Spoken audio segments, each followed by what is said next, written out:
Cancer की बीमारी का यदि कोई इलाज है तो केवल हल्दी, 1 चम्मच सवेरे हल्दी खाओ, 1 चम्मच शाम को कच्ची हल्दी खा के पानी पियो और दिन में 4 बार गौमूत्र ग्रहण कीजिए तो भी कैंसर जैसी बीमारी को भी गौमूत्र ठीक करता है।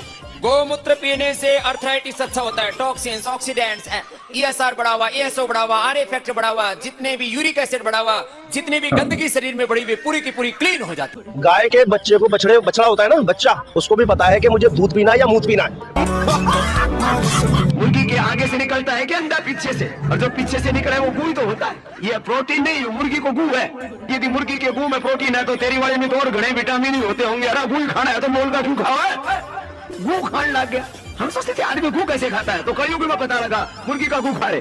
अरे तुम्हारी खोपड़ी में भेजा है कि भजिया है? जिसको संतान नहीं होती वो गाय को गेहूं खवाए, ठीक है, और गेहूं जब उसके गोबर से वापस आए समझ गया। तो उसको धुल करके, उसे सुखा करके, उसको पीस करके उस आटे की रोटी बनाकर भगवान को भोग लगाकर वो रोटी खाने से संतान प्राप्ति होती है। दोस्तों देखा आपने इस वीडियो में किस प्रकार से ये जो बाबा लोग हैं इस बात को कहते हैं कि गोबर खाने से ये हो सकता है, गोबर खाने से वो हो सकता है, यहाँ तक कि गोबर खाने से कैंसर भी ठीक हो सकता है। लेकिन साइंस इस बात को कहाँ तक मतलब सिद्ध साबित करती है वो तो मैं आप लोगों को आगे बताऊँगा ही। लेकिन किस प्रकार से आज लोग अंधकार में पड़े हुए थे, लोग बुराई में अपने आप को नाश कर रहे थे, किस प्रकार से गलत बातों पर अपना मन लगा रहे थे, और जहाँ पे एक्चुअली इंसान को मन लगाने की आवश्यकता है वहाँ पर नहीं, खुदा की ओर फिरना नहीं चाहते, अपने पाप में, अपनी बुराई में, अंधकार में नष्ट होना चाहते थे, लेकिन सच्चे परमेश्वर की ओर फिरना तक नहीं चाहते। तो देखा आपने इस वीडियो में। लेकिन आज की इस वीडियो के अंदर मैं आप लोगों को दिखाने चाह रहा हूँ किस प्रकार से परमेश्वर के दास लोग किस प्रकार से आज इस संसार में सच्चाई का प्रचार कर रहे हैं, लेकिन लोग अगर उनकी ओर फिरें, खुदा की ओर फिरें, तो निश्चय परमेश्वर उनके जीवनों में कार्य करता है। पहले दोस्तों मैं आप लोगों को वो वीडियो दिखाता हूँ किस प्रकार से साइंस ने इस बात को साबित किया कि गोबर क्या है, फिर आगे वो वीडियो देखते हैं। गौमूत्र से जुड़ी एक ताजा स्टडी ने इसके सेवन को लेकर बड़ा खुलासा किया है। देश के प्रतिष्ठित संस्थान IVRI यानी Indian veterinary research institute Bareilly के वैज्ञानिकों ने अपने ताजा शोध में दावा किया है कि गोमूत्र का सेवन इंसानों के स्वास्थ्य के लिए हानिकारक है। इस स्टडी में दावा किया गया है कि गोमूत्र में हानिकारक बैक्टीरिया होते हैं जो सेहत को नुकसान पहुंचा सकते हैं। साक्षी सुनाऊंगा आज आपको। बहुत सारी बातें हैं, अनंत है, विराट है, अगाध है, अनुपम है, बहुत सारा है, संभाल नहीं। हालेलुया। मैं बहुत छोटा था, मैंने अपने पिता से पूछा, पिताजी मेरा गुरु कौन है, मुझे गुरु देखना है। मेरे पिताजी चीफ अकाउंटेंट ऑफिसर थे डिस्ट्रिक्ट में, और मैंने दिल से कहा क्योंकि मेरे पिताजी भी गुरु थे, और मैं देखता था वो पतंजलि यम नियम आसन प्राणायाम प्रत्याहार धारणा ध्यान समाधि, हमारे यहाँ अष्टांग योग है, यम नियम आसन प्राणायाम प्रत्याहार धारणा ध्यान समाधि। पिताजी बोले मैं तेरा गुरु। मैंने कहा आप गुरु ना हो सकते भैया। बोले कैसी बात करता है, मैं 7वीं में पढ़ रहा था। मैंने कहा पापा आप सिगरेट पीते हो, बड़ा गोल गोल धुआं फेंकते हो, आप मेरे गुरु ने, और मम्मी से लड़ते हो। पापा को बड़ा खराब लगा मेरे, ये कैसी बात कर रहे हैं। मैंने कहा मुझे सच्चा गुरु चाहिए जिसके बारे में मेरे ग्रंथ कहते हैं ब्रह्मानंदम परम सुखदम केवलम ज्ञान मूर्तिम द्वंद्वातीतम गगन सदृश्यम तत्तिमस्यादि लक्ष्यम एकम नित्यम विमलम अचलम सर्वादि साक्षीभूतम त्रिगुण रहितम सतगुरुम तम नमामि। गुरुर् ब्रह्म गुरुर् विष्णु गुरुर्देवो महेश्वराय गुरुर् साक्षात् परब्रह्म तस्मै श्री गुरुवे नमः। वो गुरु मुझे चाहिए। ये कहाँ है? एकम नित्यम विमलम अचलम, ये पावन पवित्र करुणामय दयालु, ये है कौन?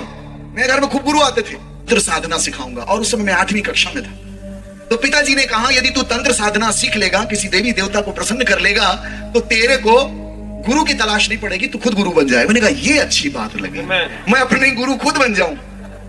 अरे वाह। तो मेरे को पिताजी ने सिखाना प्रारंभ किया, और वो दुर्गा सप्तशती साधना प्रारंभ करवाई, 9 दिन की उपासना, और 9 दिन मैंने चालू किया, और दिल से किया, आत्मा से। 8वीं कक्षा में था, और बड़ी लगन, बड़ी श्रद्धा, बड़ी तन्मयता के साथ जानना चाहता हूँ कहाँ है वो, मिल भर जाए।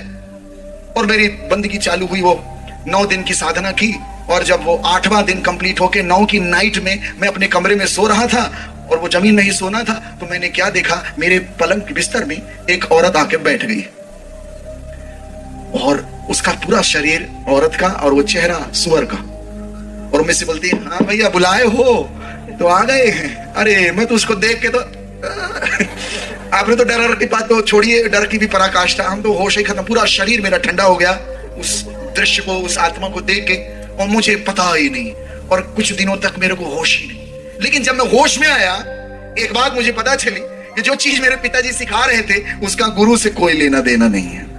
वो पता नहीं कहां शुरू हो रही थी और खत्म मेरी जीभ वहां से हो गई, मेरी जीभ बाहर निकल आई। हालेलुया, हालेलुया, बोले परमपिता की। लेकिन एक घटना घटी कि मैं समझ गया मैं ये मुझे ये नहीं चाहिए। फिर भी मेरी तलाश जारी थी। मैं छत में चढ़ के एक बात बोलता था, अगर मेरा गुरु मुझे जंगल में भी मिल जाएगा तो मैं अपना सर्वस्व त्याग के उसके पीछे जाऊंगा। और अद्भुत घटना घटी। मेरे दोस्तों के साथ बैठ के हम चर्चा करते थे, यार ये गुरु कौन है। एक अद्भुत बात जो गुरु के लिए हमको मिलती है, अज्ञान तिमिरांधासे ज्ञान अंजन सालाक्य चक्षु उन्मीलितम येनम तस्मै श्री गुरुवे नमः। ज्ञान के अंदर के चक्षु खोलता है। सतगुरु की महिमा अनंत, अनंत किया उपकार, अनंत नयन उघाड़िया, अनंत दिखावनहार। वो कौन है? वो जो दिखावनहार है वो है कौन? मेरे दोस्तों के साथ बैठ के हम चर्चा करते। दीवानगी फिर भी चालू। मैं बहुत अच्छे नंबर से पास हुआ। मैंने मेरिट लिस्ट बनाया 12th स्टैंडर्ड में। मेरा एडमिशन सीधे दिल्ली यूनिवर्सिटी में हो गया। दिल्ली यूनिवर्सिटी का कॉलेज है रामजस कॉलेज। मैं कॉलेज गया। हमारा शेड्यूल बहुत छोटा सा, 23 साल पुरानी घटना है ये।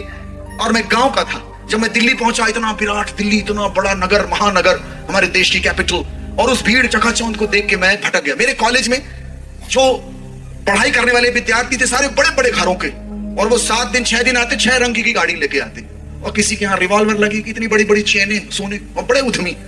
और उन्होंने मेरा हाथ पकड़ा, बोले चल हमारे साथ, हम तेरे को अमृत रस पिलाएंगे।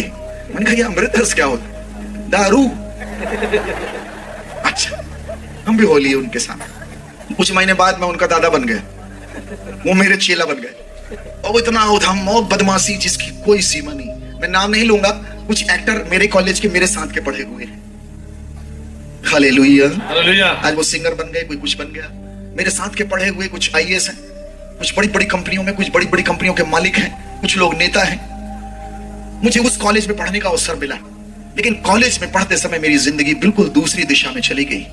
मैं बड़ा दुखी, अंदर अंदर एक मेरे को कचोटता था कुछ कि कुछ गड़बड़ है। कॉलेज में जेम्स्टेशन प्रोग्राम था। अमिताभ बच्चन आए थे, हेमा मालिनी, शक्ति कपूर और जस्सी। परमपिता की।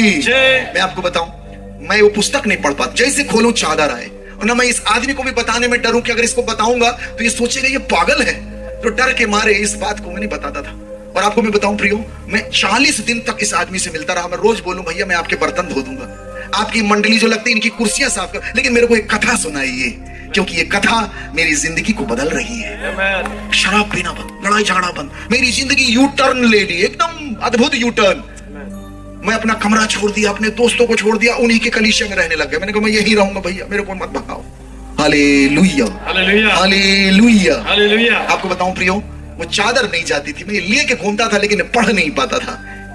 एक दिन उस पास्टर ने कहा कि यहाँ पर एक बड़ी सभा होने वाली है और एक दास प्रभु की कोरिया देश से आने वाले हैं, आप भी आइए। और मैं सबसे पीछे बैठा था, ये पुस्तक को हाथ में लिए, इस डर के भाव से अगर ये प्रवक्ता कुछ पूछेगा तो मेरे को तो कुछ आता नहीं है, तो मैं सबसे पीछे बैठा था। लेकिन प्रवक्ता ने प्रवचन दिया और खड़े होकर कहा, मुझे अच्छे से याद है जैसे कल की बात हो, उसने हाथ उठाया, बोले मैं प्रार्थना करूंगा और पवित्र आत्मा छुएगा। इंग्लिश में बोलते हैं हॉली स्पिरिट। मैं सोचा कहां छुएगा, कैसे छुएगा, हम लोगों के पास ये शब्द नहीं है, छुएगा। मैंने कहा कैसे छुएगा? और होली स्पिरिट, इंग्लिश में उन्होंने कहा होली स्पिरिट।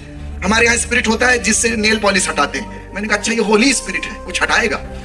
और जैसे उन्होंने प्रार्थना की, पहले तो मुझे बॉडी में करंट सा लगा, तो मुझे लगा कोई तार है क्या करंट की। तो वो धीरे धीरे करंट मेरे शरीर में चढ़ा और मेरे को तो 440 वोल्ट का करंट शरीर में दौड़ा। मेरे को तो बिल्कुल लगे कि मैं मर गया भैया, बिजली का करंट। और मेरे जुबान, ये जो जीवा है, अपने आप घूमने लगे और मैं पता नहीं क्या क्या बोल रहा हूँ, कौन सी भाषा बोल रहा हूँ जो भाषा मैंने आज तक नहीं बोली, ना मैं जानता हूँ। और ये पता नहीं क्या बोल, और एक ही चीज कोई मेरे को आसमान में ले गया, धुआं है धुआं। और एक विराट हाथ जिसके दोनों हाथ में छेद है, उससे आवाज निकलती है, नित्यानंद अपना जीवन मेरे को दे दे। Hallelujah, hallelujah, hallelujah, hallelujah, hallelujah. प्रभु यीशु ने मुझसे कहा, भो परिशांता भारा क्रांतस्य सर्वे मम समीप मायात तेना अहम युष्मान विश्रामिष्यामि। मैं वो हूं जो थके और बोझ से दबे लोगों को अपने पास बुलाता हूं और उन्हें विश्राम देता हूं। Hallelujah, hallelujah. अरे मैं जब आंखें खोली मैंने, अरे लगे कि कहां का कोई शराब पिला दिया है, ऐसी शराब तो बिल्कुल होश नहीं। और मैं हंस भी रहा हूं, रो भी रहा हूं, और एक ही चीज मैं बोल रहा हूं, प्रभु, प्रभु जी बचपन से आपको खोज रहा था, आज आंग मिले हो, अब मेरे हृदय के बादशाह बन जाओ, मेरे हृदय के साजन बन जाओ, मेरे हृदय के प्रेमी बन जाइए। प्रियो, मैं उठा उस बंदे से, मैंने कहा जो किसी का डर नहीं, ऐसा लगे मेरे पंख निकल आए हैं। और आज एक बात मैं आपसे बताता हूं प्रियो, सच कहता हूं, वो व्यक्ति वहीं मर गया, मैं नया व्यक्ति हूं, ये मुझे पता है। यूहन्ना अध्याय 14 उसके 27वें श्लोक में प्रभु यीशु कहते हैं, मदीर शांति उष्मभ्यम ददामि यथा जगतो ददाति न अहम युष्मभ्यम ददामि। अपनी शांति तुम्हें दिए जाता हूं, जैसे संसार देता है वैसी नहीं, अपनी शांति। और वो शांति मैं आज अभी इसी समय 23 साल हो गया, खत्म नहीं होती। Hallelujah, hallelujah, hallelujah. अरे मुझे लगा क्या खजाना मिल गया है। मैंने उसी दिन उस गुरु की दीक्षा ली और ये निर्णय लिया, जीऊंगा इसके लिए, मरूंगा भी इसी के लिए। और मुझे न मृत्यु, न जीवन, न स्वर्गदूत, न अपदूत, न वर्तमान, न भविष्य, न स्वर्ग की शक्ति और न पाताल की और न कोई अन्य सृष्ट वस्तु, उसके प्रेम से मुझे कोई अलग नहीं कर पाया। मैं भागा भागा अपने घर गया, अपने मित्रों को बताया, अपने परिजनों को। अरे बड़ी मार पड़ी भाई। मैं लगा सब खुश होंगे, जिंदगी बर्बाद हो रही थी, आबाद हो गई, लोग खुश होंगे। अरे मेरे पिता ने तो मुझे इतना मारा, फुटबॉल जैसे बिल्कुल, और ये जहां देखो गाली पड़ा। मैंने कहा ये कौन सा रास्ता है भाई, कोई खुशी नहीं हो रहा है, गाली मिल रही है, लात मिल रही है, फुटबॉल जैसे खेले जा रहे हैं, टूर्नामेंट होने लग गया हमारे शरीर से। और ये मेरे को लगा ये बड़ा कठिन रास्ता है भाई, कोई खुश नहीं हो रहा। मेरा एक मित्र जो हमारे साथ पढ़ाई किया स्कूल में, उसको प्रभु ने छुआ। उसका भाई एक आंख से देख नहीं सकता था, उसकी आंखें खुल गई, वो बड़े प्रभु के भक्त बन गए। और जब वो भक्त बन गए, मेरे घर में न्यूज पहुंची। मेरे पिता ने कहा तू तो बन गया, पूरे मोहल्ले को कहे बना रहा है, फिर मारे, फिर टूर्नामेंट। अब मैं कहा प्रभु कहां चला जाऊं। और टीवी में प्रोग्राम आ रहा था ETC चैनल में, DGS दिनाकरन का, आज से 22 साल पुरानी घटना है। मेरे को प्रभु ने कहा जा इससे मिलने चला जा। मैंने अपनी बाइबल उठाई, अपना एक जोड़ी कपड़ा और मैं चल दिया, निकल गया। 1200 रुपए मेरे जेब में थे। जब मैं निकले गोवा पहुंचे, मुंबई पहुंचे, गोवा पहुंचे। गोवा में मेरा पैसा गोवा हो गया। और मैं स्टेशन में सोऊं, वहीं वहां पानी पीऊं। धीरे धीरे चप्पल भी अजीब टाइप की हो गई, चप्पल भी निकल गई। प्रभु चप्पल भी ले लिए मेरी। अब मैं कहा एक चर्च में गया, रोते रोते मैंने कहा प्रभु तेरा मार्ग बड़ा खतरनाक है, चप्पल भी टूट गई मेरी, पैसे भी खत्म हो गए, मैं बाहर सो रहा हूँ, नल का पानी पी रहा हूँ। आपको पता है बड़ा सा चर्च, ह्यूज चर्च, वहां कोई नहीं, एक आदमी बैठा सफेद कपड़ा पहने। मैं उनके पास गया, मैंने कहा सर देखिए मैं इनके पीछे हो लिया हूँ, बड़ा परेशान हो गया हूँ, घर सब छोड़ छाड़ के आ गया, जा कहां रहा हूँ ये भी पता नहीं, पैसे भी खत्म हो गए। उन्होंने मेरी आंखों में देखा, एक कागज दिया मुझे, बोलिए तेरे लिए। आपको पता है प्रिय, उन्होंने मुझसे कहा जिस गुरु के पीछे तुम जा रहे हो उसने कहा है आकाश के पंछियों के घोंसले हैं और लोमड़ियों के मांदे हैं, परंतु उस मानव पुत्र के पास सिर रखने के लिए भी स्थान नहीं था। ऐसे गुरु के पीछे तुम हो लियो हो। मेरे तो झंझना गया शरीर। और प्रभु ने मुझसे कहा तेरे को भी मैं ऐसे ही साधु बनाने के लिए बुलाया हूं। हालेलुया, हालेलुया, बोले प्रभु यीशु महाराज की जय। आपको पता है मैं ऐसे ही वो चीट लिया बाहर निकला है। मेरे को लगा भैया धन्यवाद तो दूं उनका, देखा तो वो है ही नहीं। मैंने कहा कहां चले गए भैया वो। अच्छा जब मैं बिल्कुल दूर चला आया तब मेरे होश में आया कि साक्षात प्रभु यीशु मसीह मेरे को दे दिए। मैं सहज सरल रूप में आपको बता रहा हूं, प्रभु हमारे बीच में विराजे हुए हैं। हमारी आंखें नहीं पकड़ पाती, घटित हो रहा है। हालेलुया। 1 साल मैं घर से फरार था। DGS दिनाकरन से मिला, उन्होंने मेरे लिए प्रार्थना की, अपने पास रखवाया। 1 साल मैं चेन्नई में था। 1 साल फरार, छुपा हुआ, प्रार्थना, बंदगी, उपवास, वचन, इसके अलावा कुछ नहीं। और 1 साल बाद प्रभु मुझसे कहते हैं जा उत्तर भारत में। और मैं उत्तर भारत में आया, पुलिस मेरे को पकड़ ली। उत्तर मिल गया, पुलिस मेरे को पकड़ ली। मेरे मौसा IG थे, कैलाश नाथ तिवारी जी, सब लोगों ने, मेरे भाई साहब भी पुलिस इंस्पेक्टर हैं, और सब लोगों ने बड़ी बिसात बिछाई हुई थी। और मेरे को वहां उन्होंने पकड़ लिया, पकड़ के घर लाए। और घर लाने के बाद मेरे को कमरे में बंद कर दिया और नीचे से खाना जा रहा है 3 दिन तक। मेरे को लगा मैं कि जेल में हूं, नीचे से भोजन। अब 3 दिन कंप्लीट मैं अंदर प्रार्थना करूं, प्रभु अभी मेरे को जरूर मारेंगे अब ये, तो अब आप मेरी रक्षा करना, अब आगे करना क्या है आप ही बताओ। आपको पता है 3 दिन बाद वो मेरे को जब बाहर निकाले तो मेरे मामा पक्ष के, मेरे चाचा पक्ष के कम से कम 100 लोग मेरे को देखने आए, क्योंकि 1 साल से मैं गायब था। और वो ढूंढ रहे थे मेरे को कि मर गया है, गया कहां। कुछ लोगों ने FIR दर्ज कराई थी कि ईसाइयों ने इसको क्रूस पे टांग दिया है, बलि कर दिया है। ऐसी ऐसी भ्रांतियां, ऐसी ऐसी पागलपंथियां हैं, कुछ भी बोलते लोग। रिपोर्ट दर्ज थी। आपको बताऊं प्रियो, मुझे उन लोगों ने बाहर निकाला और एक कमरे में बैठाया, भीड़ लगी मेरे को देखने के लिए। और पहला प्रश्न, सब लोग ज्ञानी, हमारे यहाँ सब पढ़े लिखे लोग, ज्ञानी लोग, बुद्धिजीवी लोग, मुझसे कहते हैं ये बताओ यीशु को क्यों पकड़े हो? मैंने कहा मैं कहां पकड़ा, वही पकड़ा, छुड़ा लो। बोले मजाक करता है हम लोग। मैंने कहा मजाक क्या कर रहा हूं, वही पकड़ा है, मैंने नहीं चुना उनको, उन्होंने चुन लिया मेरे को। मैं क्या बताऊं तुमको? तुम घर से क्यों भागे? कौन है तुम्हारे पीछे? मैं क्या बताऊं कि मैं कहां गया, कौन है मेरे पीछे, आगे पीछे? यीशु तुमको नहीं दिखाई देगा। Hallelujah, hallelujah. पाव कहा ना क्लेद्यंत्योतापः ना शोष्यति मारुतः। आत्मा को कोई भी तत्व मार नहीं सकता, ना अग्नि जला सकती, ना वायु सुखा सकती, कोई भी उसको कष्ट नहीं दे सकता, मार नहीं सकता। अरे मैंने कहा तो फिर अमर हो नित्यानंद, करो धम, कोई नहीं। अब मैं जब बाइबल पढ़ा उसमें लिखा है उनसे मत डरो जो तुमको तुम्हारे शरीर को मार सकते हैं लेकिन तुम्हारी आत्मा के साथ कुछ नहीं कर सकते। उससे डरो जो तुम्हारे मरने के बाद भी तुम्हारी आत्मा को नरक में डालने का अधिकार रखता है। क्लियर हो गई? क्लियर हो गई? मुझे उत्तर मिल गया। बहुत सी बातें जो मुझे समझ में नहीं आती थी, वो मेरे को जब मैंने नया नियम 4 जो गॉस्पेल पढ़े, उन्होंने पूरी जिंदगी के सारे क्वेश्चनों का उत्तर दे दिया। Hallelujah, hallelujah. हमारे यहाँ हवन करते हैं ना, हवन होता है। हवन का मतलब होता है सैक्रिफाइस, यज्ञ।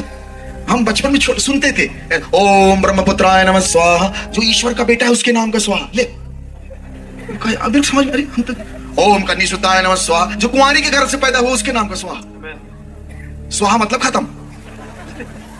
मैं कहा है ओम रक्षाशूलारुंदाय नमः स्वाहा, जो लकड़ी पर टांग दिया गया उसके नाम का स्वाहा। दादा ये क्या है? लो ओम पंचाकाय नमः स्वाहा, जो 5 घाव ले लिया अपने ऊपर उसके नाम का स्वाहा। ओम मृत्युंजयाय नमः स्वाहा, जो मर के जी उठा। लो कंप्लीट हो गए। अब कहां जाओगे दादा? वही तो है ही है चारों तरफ। भाई बलिदान किसको कर रहे हो? लकड़ी को, कंडा को, घी को? ये कोई बलिदान करने वाले? अरे वो तो सृष्टिकर्ता धरती पर आके खुद ही बलिदान हो गए। खुद ही बलिदान हो गए। इससे बड़ा, इससे सुंदर यज्ञ हो ही नहीं सकता। वो पूरा होता है प्रभु के ग्रंथ में। Hallelujah, hallelujah, hallelujah. मैं एक नेताजी के घर में गया, वो कहा अरे मेरी बेटी की शादी, आशीर्वाद देने। पंडित जी बैठे, बोले स्वाहा। लड़की के बाप को बोला स्वाहा, वो मामा को बोला स्वाहा। वो कहा स्वाहा। मैं भागा वहां से, मैंने कहा पंडित जी मेरा भी स्वाहा न कर देना। प्रभु यीशु जब क्रूस पे थे, उन्होंने 7 वाणियां बोली। कितनी? 7। और जब वो सृष्टि कर रहे थे तो 7 दिन में उन्होंने सृष्टि का सृजन किया है। और वो जो 7 वाणियां बोली, बड़े ध्यान से पढ़ोगे, वो आदमी के, मनुष्य के आत्मिक जीवन के सृजन की बातें हैं। हालेलुया। उसमें आखिरी बात है पूर्णम, पूर्ण हुआ, समाप्त हुआ, फिनिश। उसको हम लोग बोलेंगे अगर वैदिक भाषा में इति स्वाहा। आखिरी स्वाहा यीशु मसीह ने क्रूस पर किया है। इति स्वाहा, अब खत्म, अब कुछ नहीं, मैंने सब पूरा कर दिया है। हालेलुया। बोले प्रभु यीशु महाराज की, परम पिता की। और वो जब मिल जाएगा आपको, उसके बाद करने लायक कुछ नहीं बचता। मेरे को घेर लिए, बोले कौन बता, किसके पीछे जा रहा? मैंने कहा वही जो सब स्वाहा कर दिया है, सब स्वाहा। और मेरी बातों को पागलपन लगे उनको।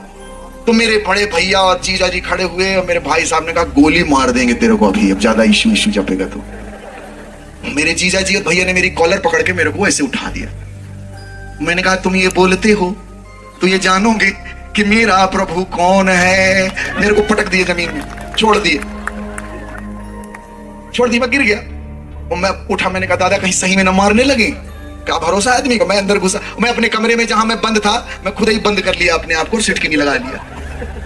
अब सारे मेहमान, पूरे चाचा मामा दीदी के सास ससुर सास सब आए मिलने के लिए। अब सब, हमारे काफी बड़ा घर, सब अपने अपने कमरे में रुके। उस रात को डिनर करके सब वहीं रुक गए घर में। अब रात के 1:30 बजे एक अद्भुत घटना घटी। एक कमरा बीच वाला, वहां मेरे मामा जी और मेरे जीजा जी और मेरे बड़े भैया, वो जो दोनों मेरा कॉलर और गला पकड़े हुए थे, वो तीनों वहीं सो रहे थे। रात की आवाज आई, हो हो। अब सब भड़ भागे, भैया कौन मार रहा है किसको? ऐसा लगे जैसे कोई किसी की गर्दन काट रहा है, ऐसा चिल्लाए, आवाज आ रही इतनी जोर से। भागे सब, दौड़े। और भड़भड़ाने की, दौड़ने की आवाज आई। मैं भी अपना दरवाजा ऐसे किया तो मेरा दरवाजा खुल गया। मेरा दरवाजा, मुझे लगा वो बाहर से बंद, पता नहीं कैसे खुल गया। खुला तो मैं भी दौड़ा। हम सब दौड़े उस कमरे की ओर जहां से आवाज आ रही थी। और जब हम वहां पहुंचे, लाइट चालू किए, क्या देखते मेरे जीजा जी और बड़े भैया एक दूसरे का गला पकड़ के दबा रहे हैं, मुझे एक दूसरे का गला पकड़ के दबा रहे हैं, और मेरे मामा उनको अलग कर रहे हैं। हम सब लोग वहां पहुंचे, भीड़ लगा के उनको अलग किए बड़ी मुश्किल से। और मेरे पिताजी कहते हैं कि गांजा पिए हो कि दारू? रात के 2 बजे कहाँ चिल्ला रहे हो? और वे बेचारे कपे जाएं। वो मेरे से बोलते हैं, हमारी ओर सब लोग बैठे, मेरी ओर उंगली इशारा करके बोलते हैं, ये कर रहा है जादू टोना, ये कर रहा। मैं कहा बोला था, मैं बोला। और मैं आज आपको बताऊं, दोनों हाथ जोड़े बोले भैया हमको माफ कर दो। मेरी माताजी बोलती, बेटा तेरे भगवान तेरे देवता नाराज हो गए तो नारियल चढ़ा ले, कुछ चढ़ा ले बेटा, तेरे भगवान नाराज हो गए। हमारे बड़े दामाद हैं, उनकी जान लिए, बेटा तेरा भाई है। मैं कहा माता जी इनको बोलो। वो बड़े प्रार्थना के साथ नम्र होके झुक गए। और तब की तिथि है, आप कभी मेरे घर आओगे तो ये बात मेरी माँ भी बताती है, तब की तिथि और आज की तिथि उन्होंने मुझे कभी परेशान नहीं किया। और मेरी माँ मेरा बड़ा ख्याल रखती है, इसलिए मैंने आप लोगों को प्रणाम किया है और आपके लिए प्रथम शब्द अभिवादन का दिया था आज के प्रवचन में। मेरी माँ और मेरे पिताजी मेरे साथ रहते हैं, और मेरी ये प्रार्थना है कि वो पूर्ण रूप से प्रभु को समझ सके, जान सके। Hallelujah, hallelujah. आज आपको एक बात बता दूं प्रियो, मेरे पूरे घर में, मेरे पूरे खानदान में सबको पता है मैं यीशु का भक्त हूं, और प्रभु ने मुझे ऐसी पोजीशन में रखा है कि मुझे कोई उंगली नहीं उठा सकता, और मैं यीशु मसीह के कारण उनके लिए गर्व का कारण हूं। और ये प्रभु का काम है, और किसी इंसान की औकात नहीं, ताकत नहीं कि ऐसा कर सके। यीशु मसीह किसी के भी हृदय को बदल सकते हैं। Hallelujah, hallelujah. मैं इस सभा के माध्यम से गुजरात की इस भूमि पे एक बात कहना चाहता हूं, हमारे हिंदू समाज को भी, यीशु मसीह किसी का धर्म बदलने नहीं आया है। ये बात मेरे को बहुत अच्छे से मालूम है। प्रभु यीशु का सारा प्रोजेक्ट आपके हृदय के बदलाव का है, आपकी आत्मा के बदलाव का है। ये कपड़ा पहन के कोई साधु नहीं बनता, साधु एक स्वभाव है जो किसी में भी जा सकता है, और बाइबल आपको साधु स्वभाव देने के लिए बुलाई गई है। हालेलुया। बाइबल वो पुस्तक है जो व्यक्ति का निर्माण करती है, परिवार का निर्माण करती है, समाज का निर्माण करती है, राष्ट्र का निर्माण करती है, और सारे युग को बदलने की ताकत रखती है। आज हम सब इसीलिए इकट्ठा हुए, हमारे जीवनों में, हमारी जिंदगियों में प्रभु यीशु ने कार्य किया है प्रियो, हमारी जिंदगी को बदला है उसने। Hallelujah, hallelujah.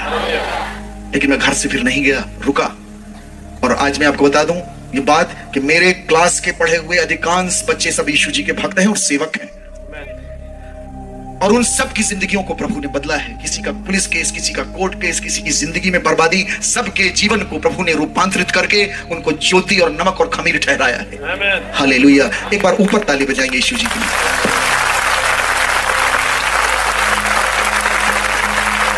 नीति वचन अध्याय 8 उसके 35 और 36वें श्लोक में प्रभु का वचन कहता है, मेरे पुत्रों, जो मनुष्य मुझको पाता है वो जीवन को पाता है और वो प्रभु की कृपा का पात्र बन जाता है, परंतु जो मुझे चूक जाता है वो अपने ही पैरों में कुल्हाड़ी मारता है और मृत्यु को प्राप्त होता है। तिमाई का पुत्र अंधा बरतिमाई यरीहो नगर की सड़क पर बैठा हुआ भीख मांग रहा था, और प्रभु यीशु मसीह उसी रास्ते से गुजरते हैं। अंधा देख नहीं सकता लेकिन सुन सकता है, और लोगों से पूछता है ये क्या हो रहा है, इतनी भीड़ की आवाज क्यों है? लोग बोलते हैं यीशु मसीह जा रहा है। वो जोर से चिल्लाता है, उसको पता है चंगाई देने वाला है, जीवन देने वाला है। कहता है यीशु मसीह मुझ पर दया कीजिए, हे प्रभु दाऊद की संतान मुझ पर दया कीजिए। जब वो चिल्लाता है यीशु जी तो नहीं सुनते, लेकिन लोग कहते हैं चुप, पकड़ा ठन्नी, 1 रुपया, हल्ला नहीं कर। वो बोलता नहीं चाहिए मेरे को ये नहीं चाहिए। जानता हूं, आपको पता है जब ईश्वर, अब एक बात बताऊं प्रियो, जब यीशु जी का आगमन होता है हमारी जिंदगी में, हम जानते हैं, हमें आभास होता है। आपको पता है आत्मा को कोई नहीं देख सकता, पर मैं आपको बताऊं आप आत्मा को देख सकते हो। आप आत्मा को देख सकते हो। मैंने भूतों को देखा है। जज साहब मेरे साथ हैं, हम लोगों ने भूतों के अनुभव किए। जज साहब, न्यायाधीश, हम दोनों साथ रहते हैं, समय साथ साथ बिताते हैं। अभी इनका ट्रांसफर हो गया छिंदवाड़ा में, लेकिन मेरे पास 8 महीने थे, हमने भूतों का अनुभव किया है। मैं गाड़ी में जा रहा था एयरपोर्ट, मेरा ड्राइवर गाड़ी चला रहा है, गाड़ी रोक दी। मैंने कहा काहे रोक दी? बोले बिल्ली रास्ता काट दी। मैंने कहा करना क्या है? बोले गुरुजी थोड़ा रुक जाइए, अगला आदमी नहीं पड़ जाए। मैंने कहा तू एक और पाँव पालेगा? मैं तो कहता हूं आदमी रास्ता काट दे तो रुक जाना, सबसे खतरनाक आदमी, उससे बड़ा भूत ही नहीं होता। आदमी से बड़ा भूत ही नहीं है कोई, आदमी बड़ा खतरनाक है। और जहां जाओ आदमी मिलते, जहां जाओ आदमी। जज साहब बोलते हैं गुरुजी मैं थक गया हूं, कौन सी ऐसी जगह जाऊं जहां आदमी ना मिले। मैंने कहा प्रभु आप भी तो आदमी ही हो, कहां जाओगे, कहां भागेंगे हम। जहां देखो वहां इंसान, जहां देखो वहां इंसान। हम लोग चांदान में जाएंगे, वहां से कचरा फेंके। आपको पता है प्रियो, गुस्सा एक स्पिरिट है, और जब आपको गुस्सा आता है तो वो दिखाई देता है ना। प्यार एक स्पिरिट है, और जब आपके अंदर प्यार होता है तो वो झलकता है। Hallelujah, hallelujah. बोले प्रभु यीशु महाराज की, परम पिता की, पावन आत्मा की। अब एक ऐसी चीज मैं करने वाला हूं, आपके पास से स्पिरिट बाहर आएंगे, तो हल्ला नहीं करना, वो दिखेगी नहीं पर है, ठीक है। हेलो, अब धीरे से खड़े हो जाइए। यहां आएंगे मेरे पास चुने हुए लोग, जिनके हृदय में रियल में सेवा का भाव है। इस भीड़ से आएंगे मेरे पास, रियल में सेवा करना चाहते हैं। मैं अनॉइंट करूंगा आपको, पवित्र आत्मा का अभिषेक मिलेगा। अभी दोस्तों आप लोगों ने इस वीडियो के अंदर देखा कि किस प्रकार से परमेश्वर के दास ने अपनी जीवन की सच्चाई को आप लोगों के और मेरे सामने रखा है। तो हमें भी सच्चाई को जानना बहुत ज़्यादा जरूरी है, क्योंकि बाइबल साफ कहती है तुम सत्य को जानोगे, सत्य तुम्हें स्वतंत्र करेगा। इनके अंदर बचपन से एक भूख और प्यास थी सच्चाई को ढूंढने की, और इन्होंने अपने पापा से भी सच्चाई को ढूंढने का, एक सच्चा गुरु ढूंढने का प्रयास किया। लेकिन किस प्रकार से इन्होंने एक गलत रास्ते को अपनाया। लेकिन जब ये सच्चाई को ढूंढने में लगे रहे तो खुद यीशु मसीह को मिल गया, और जब यीशु मसीह को मिला आज इनका जीवन आप लोग देख सकते हैं किस प्रकार से परमेश्वर की सच्ची सेवकाई के अंदर है। आज प्रभु भी हमसे चाहता है कि हम परमेश्वर को आराधना करें, परमेश्वर की सच्ची सेवकाई करें, हम अपने जीवन को प्रभु यीशु मसीह के वचन के अनुसार जिएं। अगर हम संसार के अनुसार अपने आप को देखते हैं तो बहुत सी बातों में हम अपने आप को बहुत अच्छा जान पाते हैं, लेकिन जब हम सच्चाई को देखते हैं, सच्चाई के अनुसार चलते हैं, तो बहुत बातों का विरोध, बहुत बातों का सताव, बहुत बातों की निंदाएं हमारे जीवन में हमें देखने को मिलती है। लेकिन यही निंदा जो हम परमेश्वर के लिए सहते हैं, अपमान उठाते हैं, वही निंदा हमें स्वर्ग का प्रतिफल देती है, और वो सदा का, वो कभी मिटता नहीं है मेरे दोस्तों। तो जरूर अगर आप भी अपनी जिंदगी में कहीं ना कहीं निराश और हताश हैं, आप यीशु मसीह को जाने, वो आपको जीवन देगा। उसने कहा ये बोझ के नीचे दबे हुए लोगों तुम मेरे पास आओ, मैं तुम्हें स्वतंत्र करूंगा, मैं तुम्हें सच्चे आनंद दूंगा, मैं तुम्हें विश्राम दूंगा। आज हर इंसान जो चिंता और टेंशन में डूबा हुआ है, उनके पास में कोई उम्मीद हो, कोई आशा नहीं है। यीशु मसीह वो जीवित आशा है जो आपको एक विश्राम दे सकती है, सदा का आनंद दे सकती है, आपके जीवन में सुकून दे सकती है। वही आशा प्रभु यीशु मसीह है। वो आपको शारीरिक चंगाई देगा, वो आपको ज्ञान और बुद्धि समझ देगा, वो आपको एक अनंत जीवन देगा, वो आपके और मेरे पापों को क्षमा करेगा, क्योंकि उसने क्रूस के ऊपर आपके लिए और मेरे लिए वो सब कुछ किया है जो एक सच्चा मित्र भी नहीं कर सकता। लेकिन यीशु मसीह ने ऐसा प्रेम हमसे किया है जो एक मित्र से कई अधिक बढ़कर है। तो दोस्तों इस वीडियो को ज़्यादा से ज़्यादा शेयर करिए। प्रभु आप सभी को बहुत आशीष दें। हम मिलते हैं किसी और वीडियो में। आप हमारे चैनल को जरूर सब्सक्राइब करिएगा ऐसी और वीडियो देखने के लिए। जय मसीह की। God bless you. बाय।